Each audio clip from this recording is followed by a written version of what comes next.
Hello, everybody, and welcome to today's BA Insight session, in which I'm really excited to introduce another three excellent guests to talk about the topic of what is business analysis.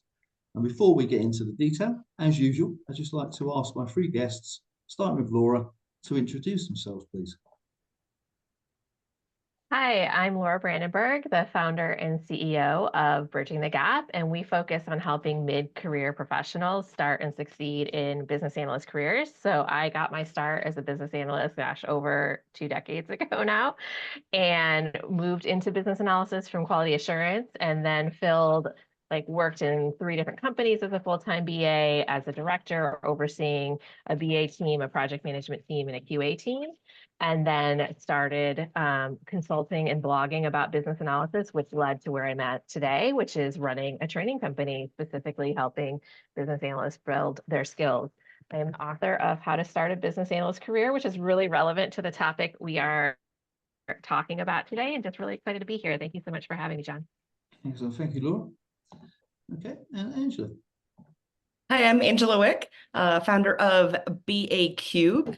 And BAInsights is an online social learning membership platform where we focus on BAs who want to thrive in their careers. And we also have an enterprise team and corporate BA manager groups. And also the author of Future Proof, a newly released book about AI and business analysis. Excellent. Thank you very much, Angela. And Ian. Thanks for having me, John. My name's Ian Tidmarsh, and I am the Head of Business Analysis within Ministry of Justice, which is part of the UK government. Previously, before this role, I was within DWP, which is the Department for Work and Pensions, also in the UK government, where I was supporting the building of the BA profession and the BA practice there, and leading business analysis across some of their larger programmes. Excellent, thank you, Ian.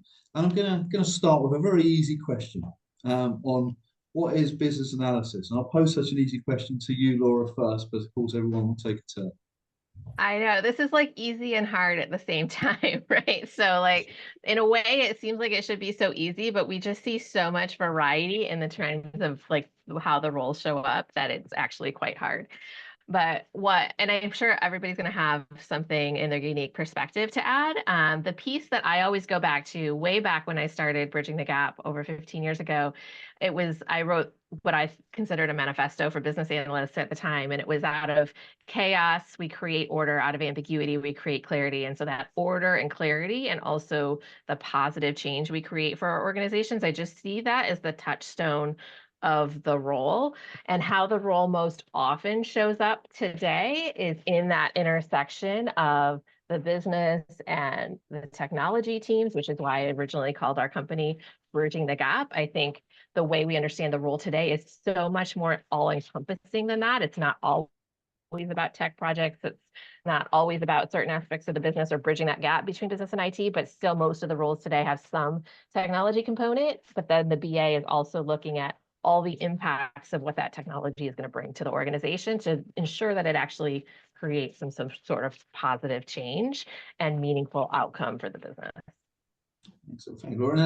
And from your response there, it's obvious that really that it's not just a case of just explaining simply what business analysis is, but thinking about how we explain it to others as well, which can be sometimes some of the challenge.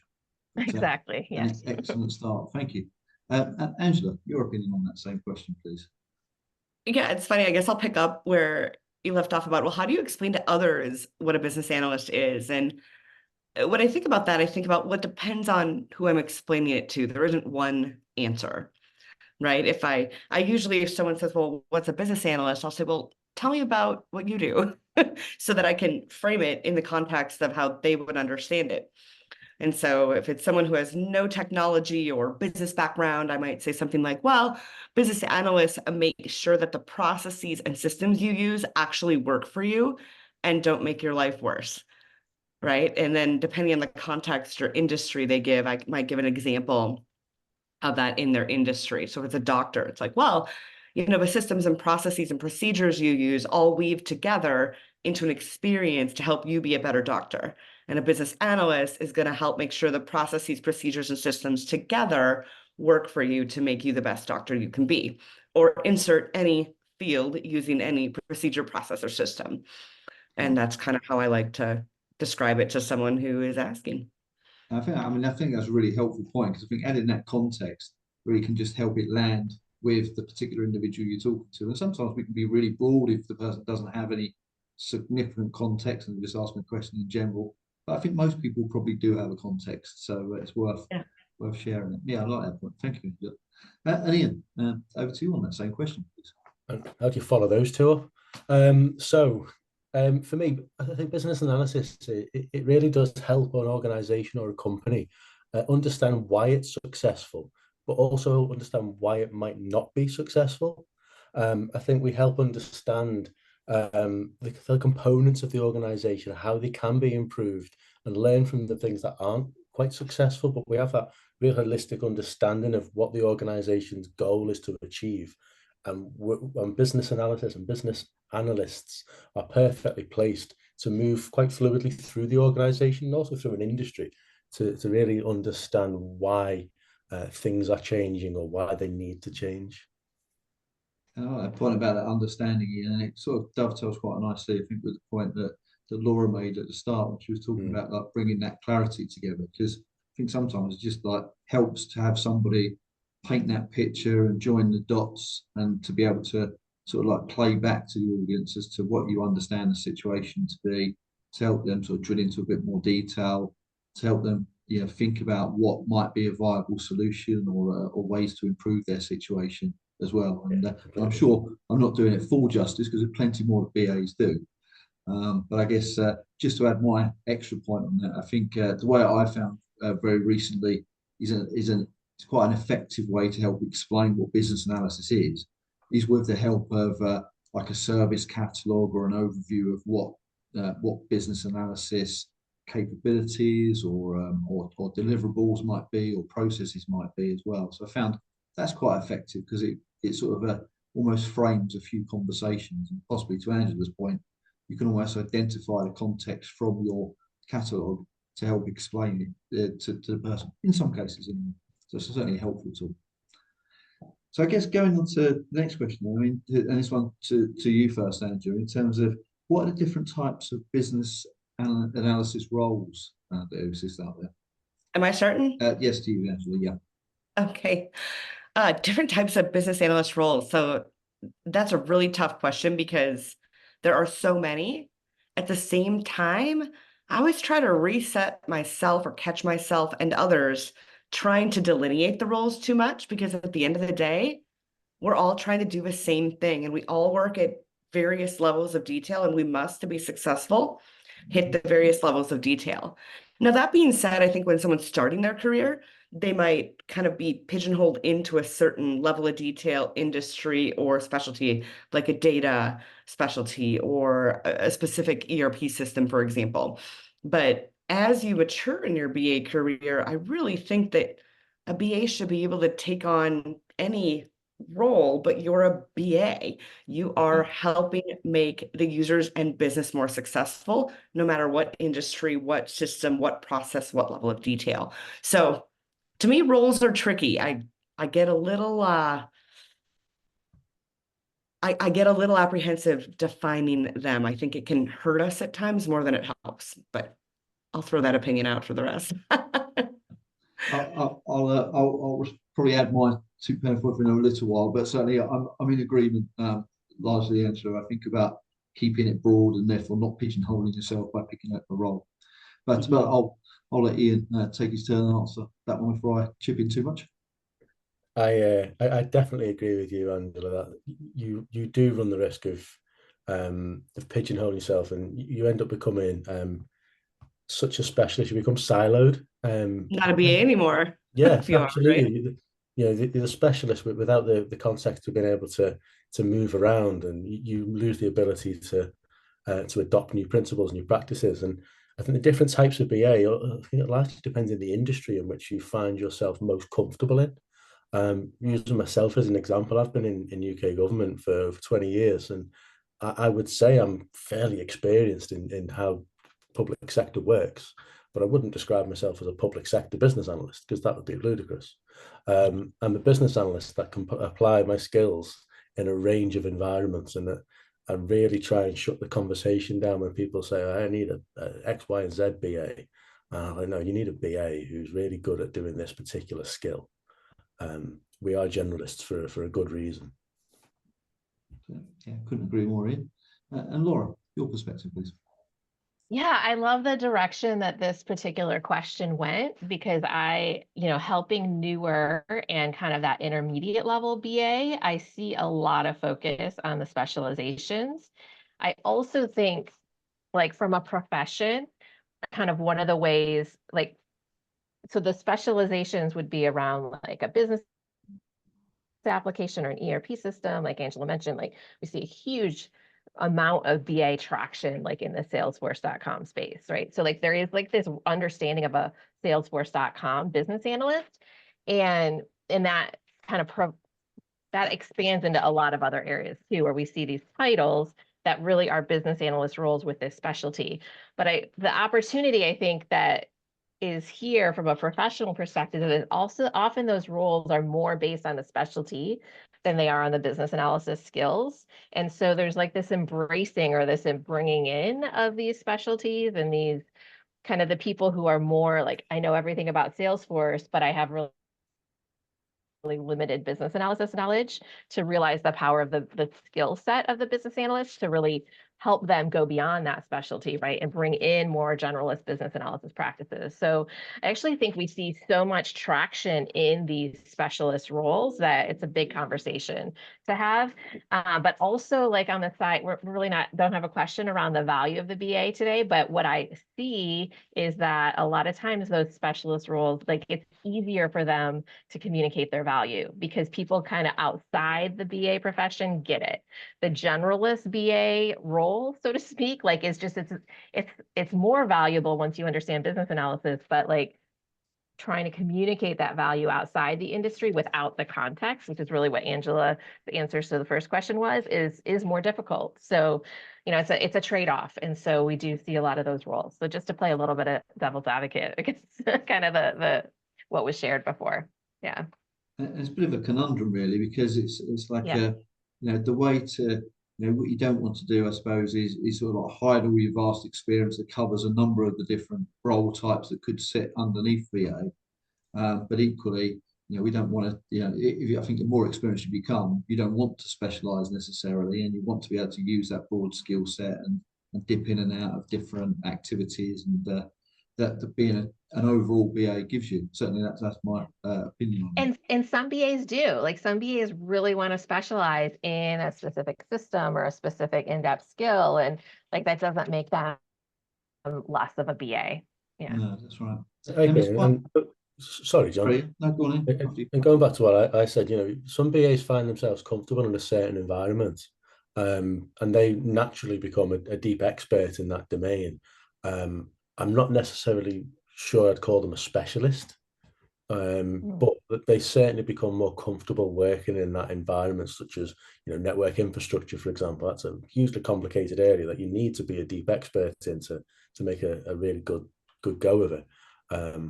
But I think most of the BAs I've certainly come across and work with, they enjoy that breadth of engagement that takes them across multiple environments and domains. I recently become aware of the IIBA. They have what they call a business analysis career path, and it's basically I'll share a link to it after this, but it's basically a cylindrical model. It's got a view of all these different BA roles, includes data analysis roles, various other things on there. I think it's quite a nice way to just show that there is so much variety and variation to the BA role. So I think it's quite nice to see the different types of specialism that could exist, to just show the breadth of the BA role as well. But I think, without going too deep. Sorry, John, I was actually involved in creating that artifact years ago. Oh. I mean, it's evolutions, but the purpose of that was really meant to say a BA can step into any of this, not that a BA has to define themselves by any of these, right?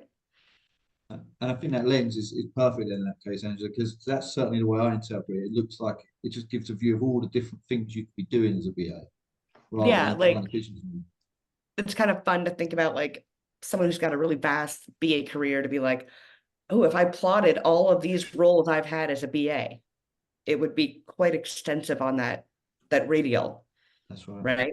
It's and your career options are quite extensive as well in there. There isn't one path, there isn't one specialty you should peg yourself into necessarily. But I think to Ian and Laura's point, some people do have a more isolated, narrow career, and that's okay too. It just depends what you want to do with your career. That's excellent. Oh, thank you very much, Ruby. And I guess another simple question now, I'm sure, in terms of what are the responsibilities of a business analyst. And this time, Ian, I'm going to start with you first. Yeah, this is it's the $1 million question that we deal with on a fairly regular basis when the BAs are trying to be marginalised out of a team, or they're being made accountable for things that they had no involvement in. And at its highest level, and my opinion on this is a BA's role is to be that key link between the organisation or company's goal and satisfying what the need is of the people accessing that service. And the BA then helps with applying a lot of the thinking and a lot of the techniques. So we're responsible for driving a conversation forward across multiple different categories of delivery, and providing that traceability back when we're getting these requirements. Are they actually requirements, or are they just wants? Or are they just speculative ideas? And are they delivering value to what the organisation was going to achieve in the first place? And then, if there's enough of an argument about it and it creates a lot of effort, maybe it's the right thing to do. And the BA is always that person who becomes a little bit unpopular. So maybe the responsibility of a BA is to be unpopular. I think maybe in some cases, Ian, I would say. I'm glad to see I've seen some popular BAs as well. That's for sure. I think most BAs want to be everybody's best friend, right? And it's a hard part of the role to be unpopular, but also sometimes an important part of it. Yeah, I agree. It's a nice point to bring out there, because you do find yourself asking the unpopular questions sometimes to play devil's advocate, or just because maybe no one else is expressing that side of things as well. Yeah. Absolutely. And Laura, just carrying on with yourself on that one in terms of your own view on responsibilities of a business analyst.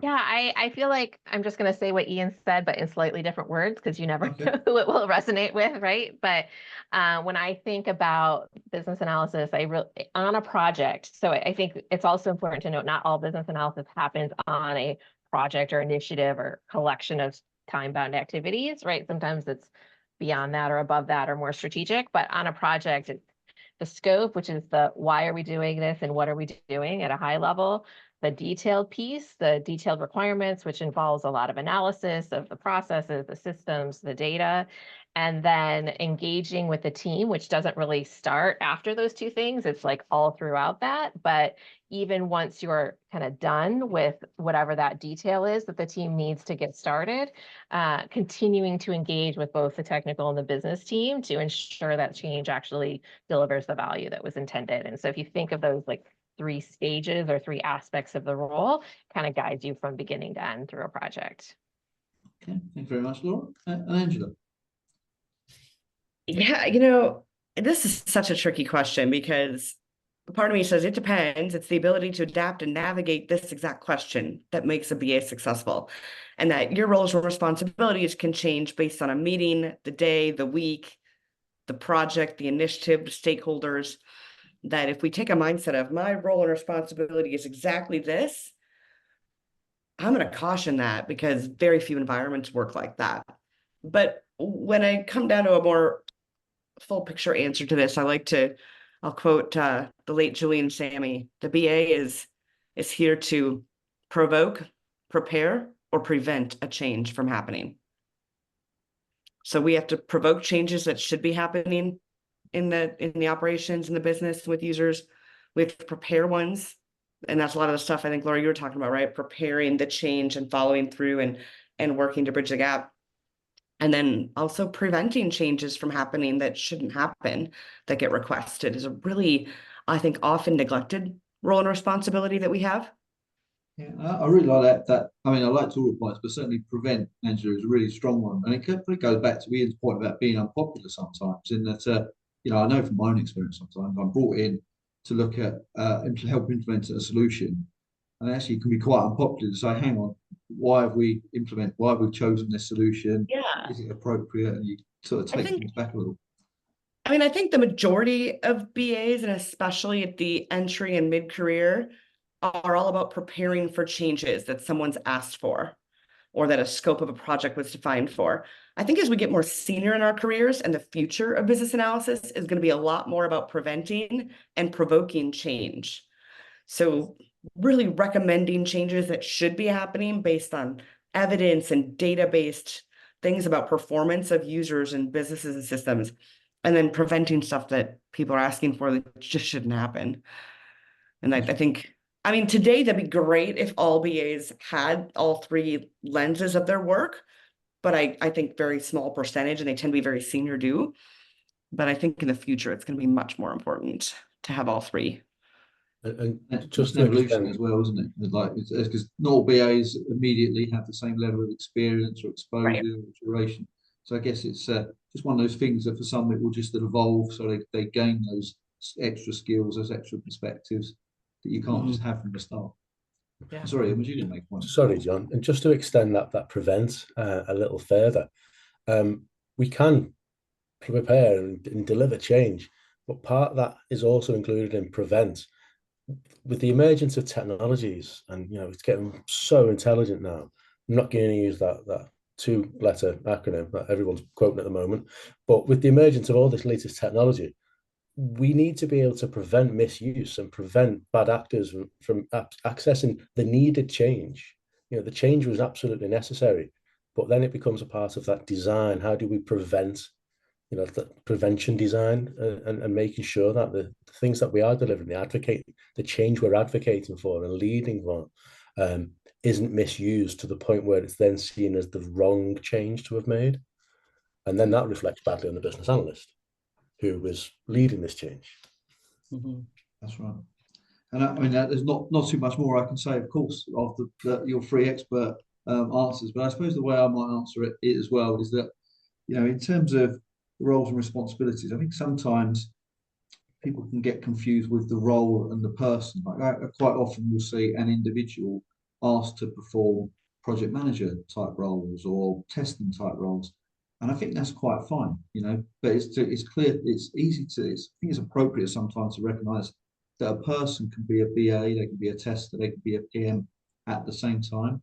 It doesn't have to mean that a part of business analysis is project management as such, although definitely I would suggest that part of business analysis is planning your analysis at the very least, or helping prepare to test. So there's almost certainly a crossover in many things that we look at. So maybe there isn't a clear boundary on a lot of the activities that we're doing, perhaps. But maybe we'll let the next question determine that, as I feel like I've neatly set up that next question with that answer, which is really how will you describe the boundaries that define the work of the BA? And I know, Laura, I mean, you made a point a moment ago about the whether you're in a project construct would be probably an example. But I'll let you go first on that, if you wouldn't mind. Thank you. And I just want to highlight something Angela led with in the last question too, which is about redefining the role. And you, like, the first thing to do on any project is to ask, like, to understand, what are your manager's expectations? What are the stakeholder expectations? Because, like, we can talk a lot about theoretically what the scope of the BA role is, right? But, like, in reality, they might just see you as the tester or the software developer or the configurer of the system or the project manager or all of the above, right? And so you can choose whether that is a role you're going to fill, but that, like, knowing those expectations is just so important, and not going in with this, like, I fit into this box and that's all I'm doing, or like, I'm doing this without validating that this is what the company or the team is actually looking for. But in terms of, if I was going to put that, like, quote unquote box around business analysis, I would say it's the why and the what and not the how. And that's really the easiest, simplest way to think about it. And I'm sure, everybody else will have a little bit more to share to maybe elaborate on that a bit as well. Thank you, Laura. Yeah. And Angela, I'll let you have the first opportunity to elaborate as well. Yeah, it's such an interesting question, because the scope of the BA role and boundaries, I'm going to go, it depends again. I always like to say, well, as long as the work you're doing is creating value and making users and business life better. And yes, we do take on lots of different roles and hats and tasks, and it's boy, it's very complex to manage. And I think this really gets to the difference between role versus title. And like Laura hit on, like, well, kind of depends on who your stakeholders are and your leaders and what they think your role is. But then that bodes into skills. So if we role title skills, do you have the right skills to do the things that people are asking for? And do you have the skills to navigate a conversation when they're asking you to do something that really isn't business analysis? And then navigate the conversation of, is that okay? Is that needed? Do I roll up my sleeves and dig in? Are they even aware that that's not business analysis? And that might be okay. Then the question is, are we neglecting real business analysis to do that thing someone asked us to do? So classic example, a leader says, go write a requirements document. And once you're a very experienced BA or somewhere along your career, you realize that writing the requirements document is a very small part of business analysis. And if you go directly to that task, you will likely not get good results. There's a whole lot of other business analysis that didn't get asked by your leader that you have to do, and skills that you need to do that. So I think that's where the scope of the role and the boundaries become such a very, very difficult thing. It's very common for BAs to do some project management, some testing, change management, just so much. And I think doing a little bit of all of that is perfectly normal and probably good for us in our skills and how we relate. Because then when we're on a bigger, more complex project where those roles are much more delineated, we can understand those roles better. So some of it just depends on the size of the work effort, right? You might be tasked with all of those roles. And on the next project, it's a very discrete part of a BA role, because I've been on projects with 300 BAs on one project, right? We have one part we're each assigned. Or I've been on projects where I'm playing project manager, tester, BA all in one, because it's a smaller work effort. That's it. So scope of the role is tough because, again, we don't want to pigeonhole ourselves, we want to hone our skills. So are we getting the right skills? And the title role skill axis is a complex thing. And showing there's loads of opportunity there, Angela, to just just really get involved in different aspects of the role and to not be too constrained by it, and to explore the boundaries of it, or at least for a given initiative anyway. And possibly by exploring those boundaries, that's how we push the BA role into doing new things that maybe traditionally you might not have done as a BA. So I really liked the response that you both given to that. And Ian, over to you, please. That's a tough act to follow, and I completely agree with Laura and Angela there. And I think it's a trade-off between what's an output and what's an outcome, and what are we doing. If we're working towards outcomes, then there's enough room in everybody in the team to work together, and the outputs will be different. I often talk about people applying, approaching the same problem for the same outcome, but with different lenses, because we're all trying to get to that slightly different output. And it becomes part of the contract between your team and between the people that you're working with, as to who does what, without being so prescriptive of writing down, I'm going to create a requirements catalog, I'm going to create a research plan, but having an understanding as to who's accountable, and making the team accountable for outputs, and then you're all working together to the right outcome. I don't like to have boundaries, and I'd like BAs to be able to spread wide and far and gain knowledge that they may not need right now, but they'll damn need it in the future. Go and kick something over, go and meet a new person, or create a new contact. And I absolutely advocate for that. It's certainly nice that BAs can be encouraged to explore their boundaries and to push them. So it means that they, maybe they're, even with scope, I find sometimes that if a stakeholder is telling you loads of good information, it might be outside of the scope of the initiative. Don't cut them off. Let them continue to tell you, because actually it might become something that is really useful in the future, or it might be a good opportunity to extend the scope a little bit as well, and push Yeah, that boundary. and we treat scope creep like a dirty word, but in that instance, it really isn't.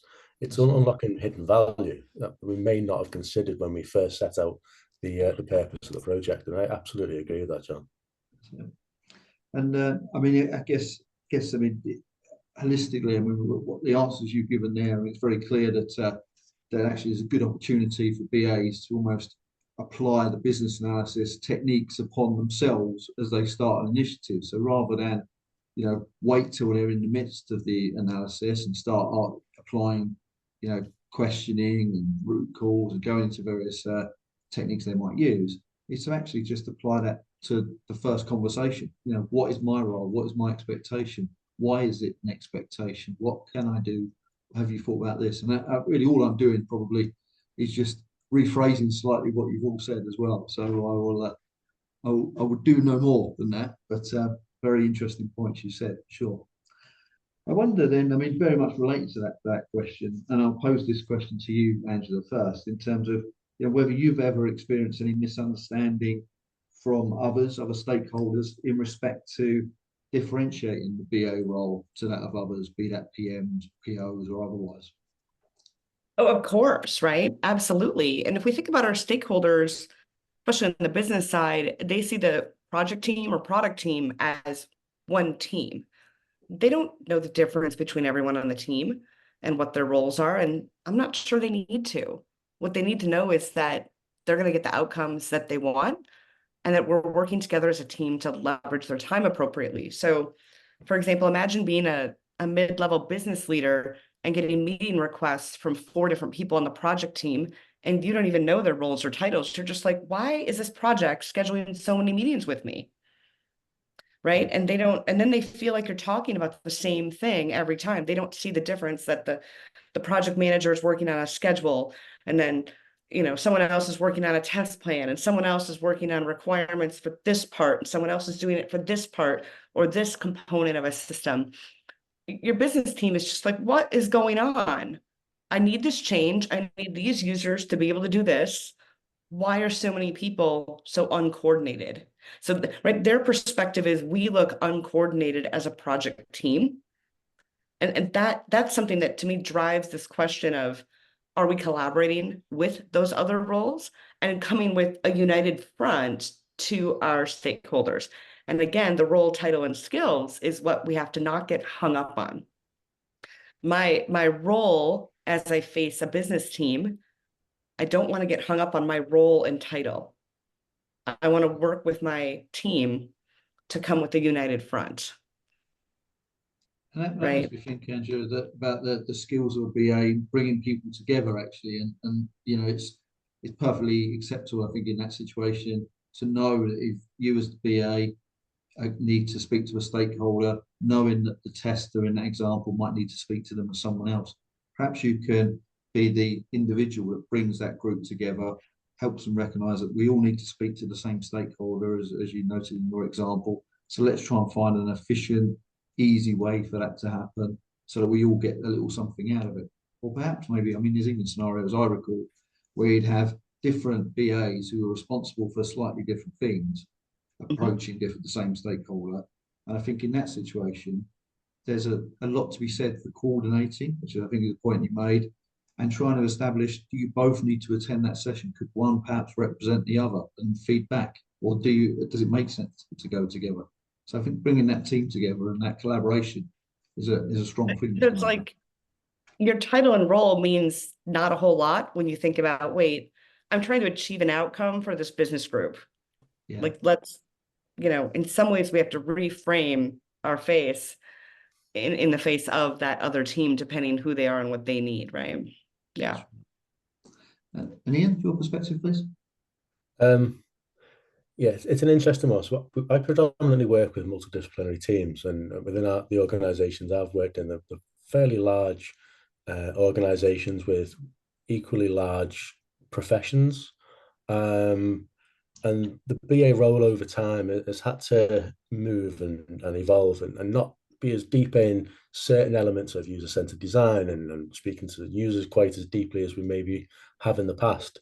And it's meant that the BA role has become they'll pick anything up to show their value, and the reality is very different.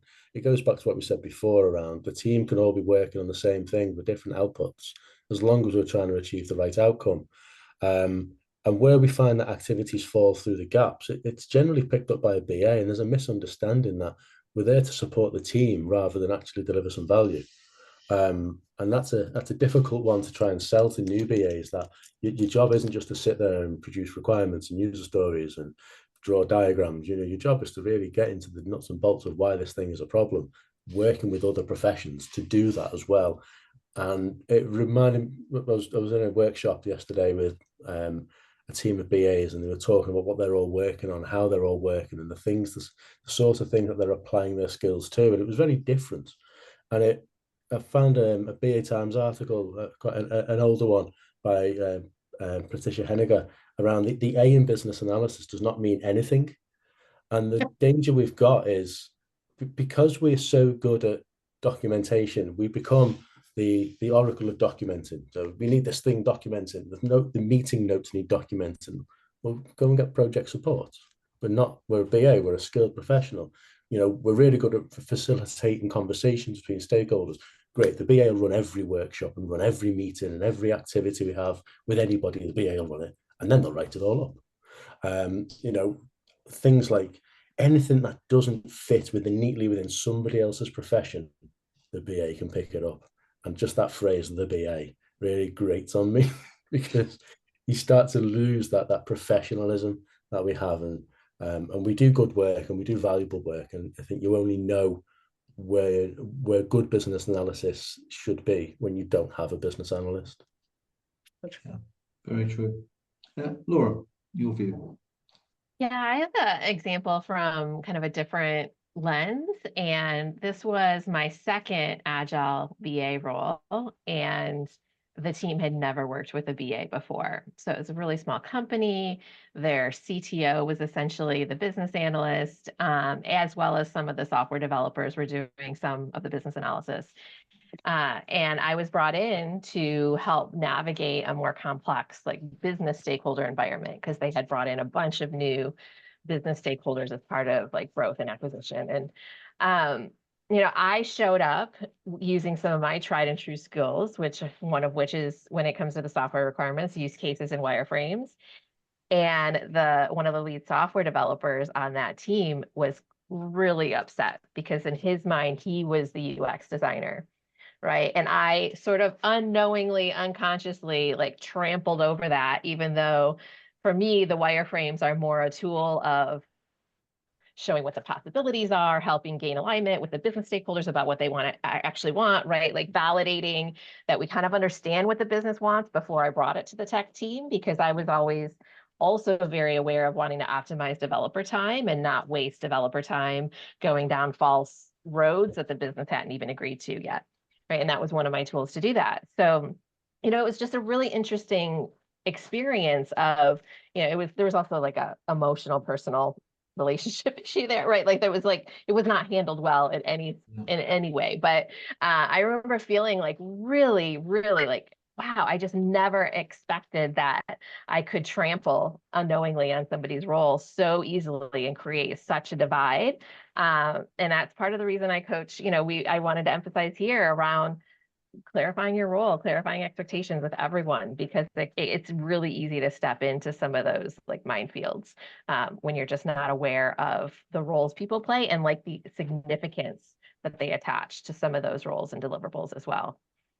Yeah. That's definitely resonating with me, Laura. I can think of a few examples where something similar has happened in the past, for sure.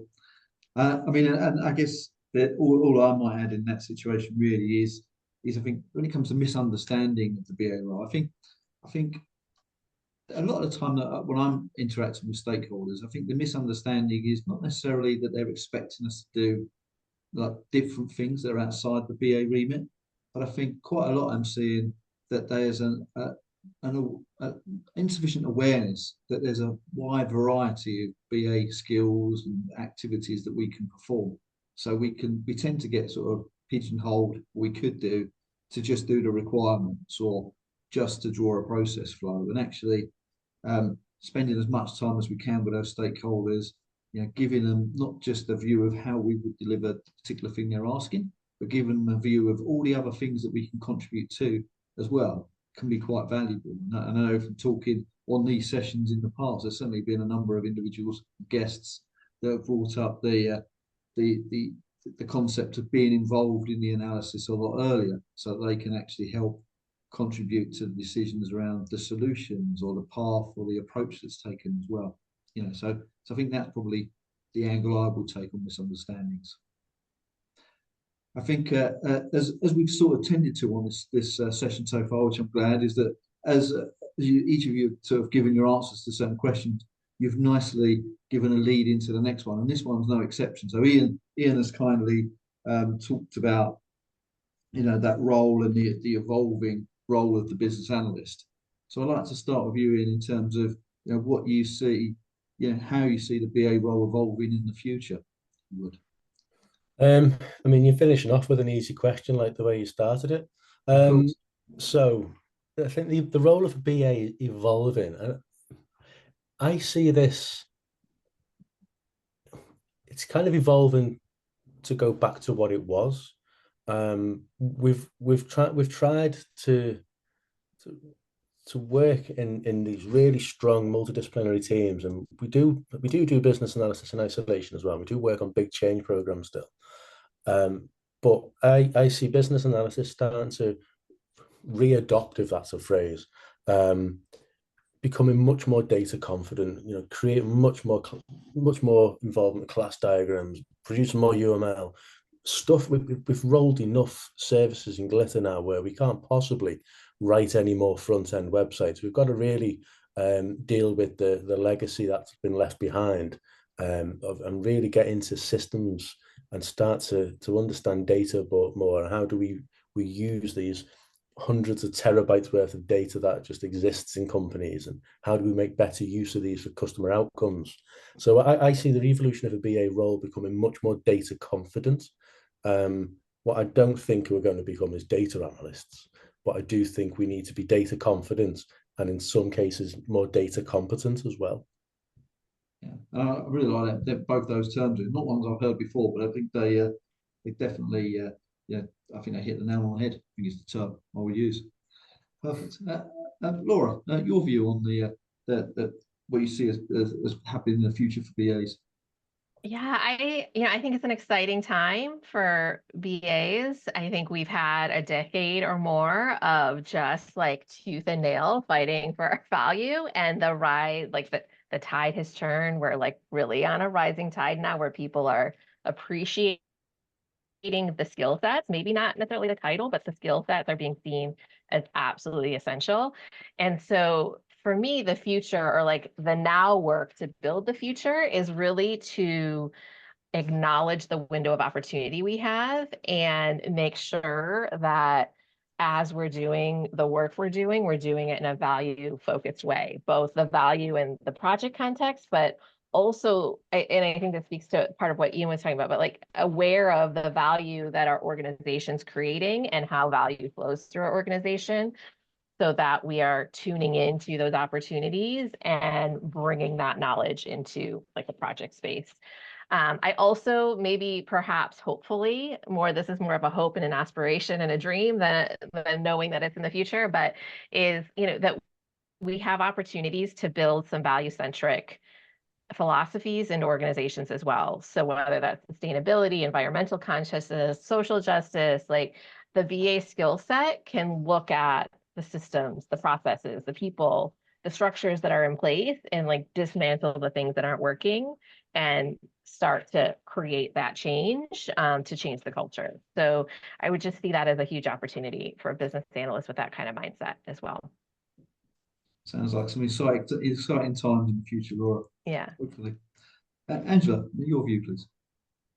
Yeah, well, I've definitely been thinking about this a lot with the the new book, Future Proof, and how AI is changing business analysis. It's interesting because in general, I think that it's going to elevate the role, and we're going to take on higher level analysis work, and more strategic alignment to the work we're doing. But thinking about what Ian was talking about with data and being data confident, not a data analyst, but I want to marry these together. Because if I say, hey, we're going to do higher level work and be more strategic, how does that marry with what, wait, what that way?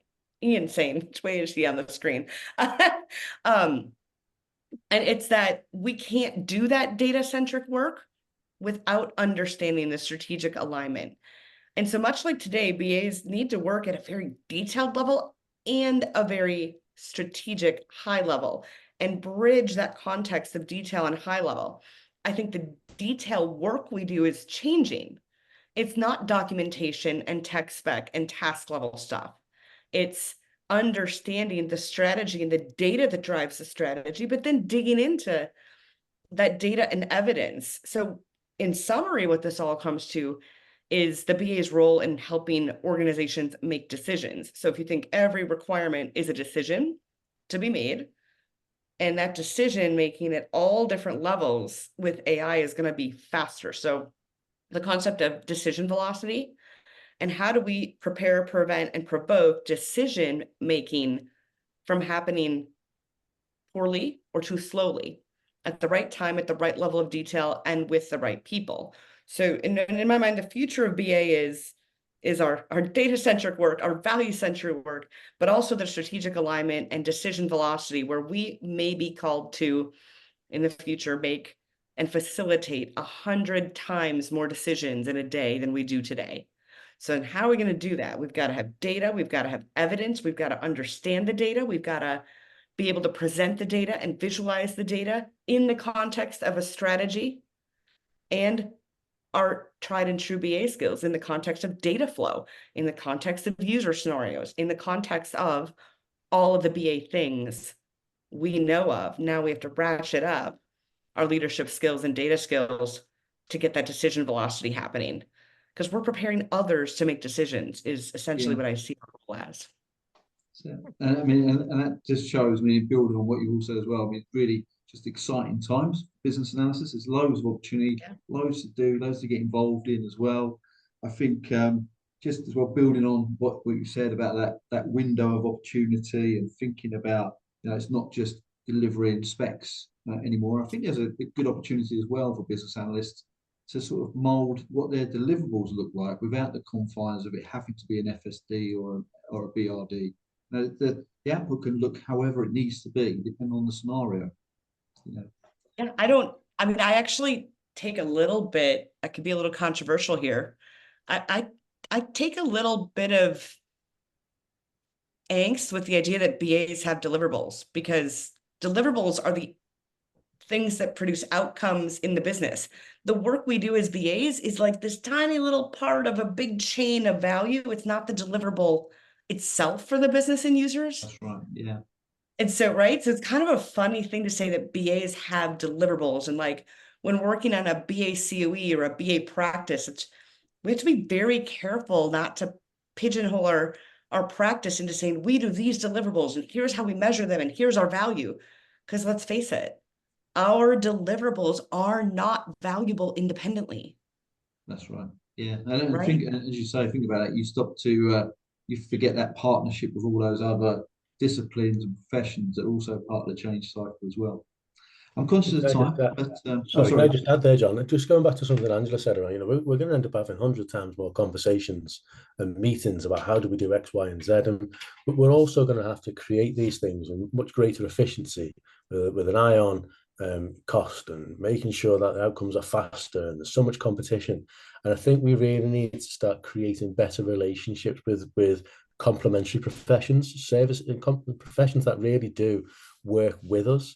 And recently looking at the new business and business architecture service framework, AssistKD published, working with them and understanding how we're trying to get the same outcomes. So how do we work together?